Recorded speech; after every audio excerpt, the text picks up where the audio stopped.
In front of me is CHUWI HiPad X, and let me show you how to change wallpaper on this device.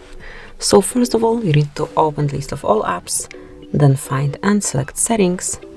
Now go to display and click on wallpaper.